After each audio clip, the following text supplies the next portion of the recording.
And it will be a green flag start as the first race of Festival of Speed takes place.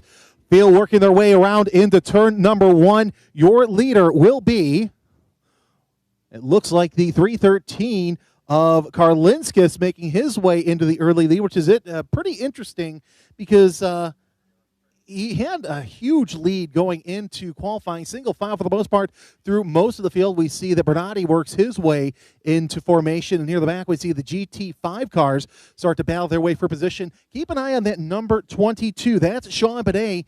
He's going to be racing in a GT1 old stock car, but everything's starting to get single file here early on this race. Which one it is here shortly. We'll get word from turn 6 as cars starting to form their way through. There's Mike Keck to the inside. Going to have the door shut on him by Bob Norian, who is your GT5 pole sitter. And Tadas Karlinskis is your race leader. The 313 leads the way. Tony Melito in second. Joe Koenig, and look at this battle on board. The 02 to the outside. That is Chris Berry along the outside of Mike Bernardi. They're still battling through turn one, still side by side as they leave the corner. And now the 02 pulls ahead on the run to turn 2. And Bernardi doing his best at the line. Those two are separated by 0.002 seconds. Brage is on through turn number 2. Here comes Barry. He's trying to do his best to stay ahead of Bernardi. It's Barry in the 02. You're on board with Mike Bernardi as right now Chris Berry able to get back on the throttle here in the back. But there's your running order if you're watching on our live stream. Tony Karlinskis with a 1.2 second gap over Tony Melito. Here's another battle in GT5. This is between Bob Norian and Mike Keck. Gary Collins also sitting there in third as we start to see. Looks like that is the 023 of Sean V? Might be as field working their way around.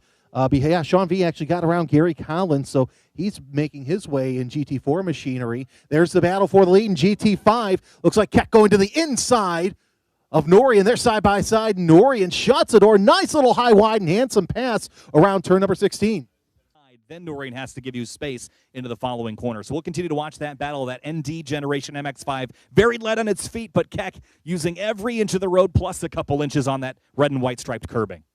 And, of course, with the momentum of the GT5 class, if I'm Keck, I'm trying to get in that slipstream of Norian. Norian's got a different paint scheme than we're used to seeing. It's a really slick paint scheme in that Mazda MX-5.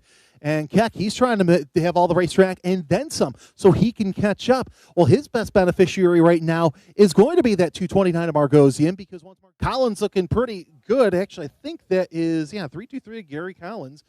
As they come around turn number 15, we see Keck closing up. Of course, now they're coming up upon slower GT4 traffic. Keck looks to the inside, not going to make anything happen through turn number 16, as that's not a good place. Does he use some of these cars as a pick? I think he might, although it looks like that the one thing that I suggested he was not able to do, and that was use Margosian.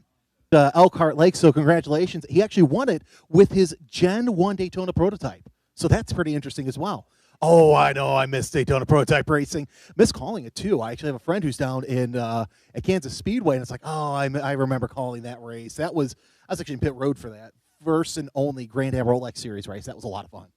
Yeah, I know people didn't like those cars. They thought they were ugly, but I thought they raced great, and so do these cars. But Tadas Karlinskis leads the way. His gap only growing right now. Koenig, Melito, Gove, Britt Casey Sr., your top 5. Then Michael Benet, Chris Berry, Mike Bernardi, John Ranty, and Steve Wyrider, your top 10 at the moment. One of the things Porsches are known for is having a lot of corner grip leaving a turn because they've got so much weight over the rear. But while they can also be a little bit understeering mid-corner, that Corvette instant rotation on throttle. That's how you drive this car with your feet here. You should also notice, while this race continues on, a little bit more cloud cover in some places. I wonder if that will bring the track temperature down just a little bit and prevent maybe some tires from overheating as these drivers push to the limit here. As we watch this battle for third place get pretty interesting here as Melito falling into the clutches of Gove in 4th place.